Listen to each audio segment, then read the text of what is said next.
చదువు ఇప్పుడు చెప్పేది. కొందనాలు పరిశుద్ధులైనండి కీర్తనలు 1వ అధ్యాయం నుంచి చెప్పవచ్చు. దుష్టుల ఆలోచన తప్పు నడవక, పాపల మార్గం నిలవక, అపహాసకులు కూర్చున్న చోటును కూర్చుండక, యెహోవా ధర్మశాస్త్రం నందు ఆనందించి దివారాత్రులను ధ్యానించేవాడు ధన్యుడు. అతడు నీటి కాలువల ఎర్రను నాటబడినది, ఆకువాడక తన కాలం ముందు ఫలం ఇచ్చి చెట్టువలె ఉన్నది. కాబట్టి న్యాయమూర్తుల దృష్టిలోని నీతి సభలో పాపులను నిలవడు. నీతిమంతుల సభలో పాపులను నిలవడు.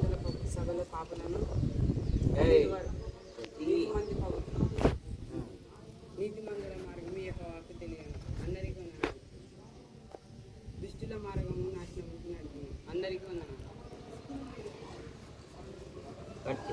తండ్రి, మీ నామాన్ని బట్టి మీకు స్తోత్రములు. యాడికి క్రైస్తవ కూడిక గృహం చేర్చబడిన ప్రతి కుటుంబాన్ని బట్టి మీకు స్తోత్రములు.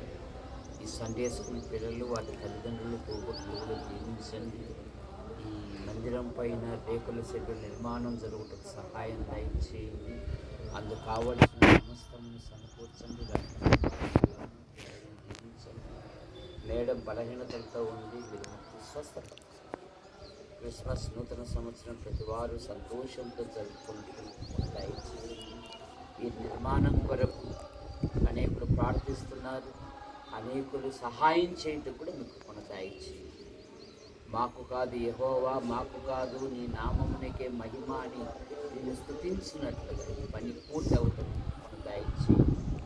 యేసు ప్రభు నామములో ప్రార్థిస్తున్నాము తండ్రి, ఆమేన్. అందరికి వందనాలు.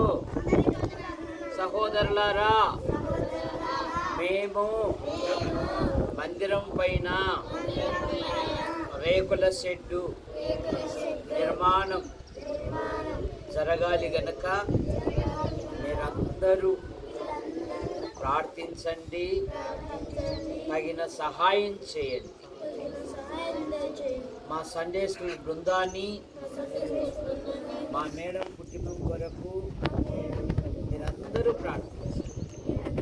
మీ అందరికి వందనాలు. సుప్రియ రా సుప్రియ అంది ఎట్లా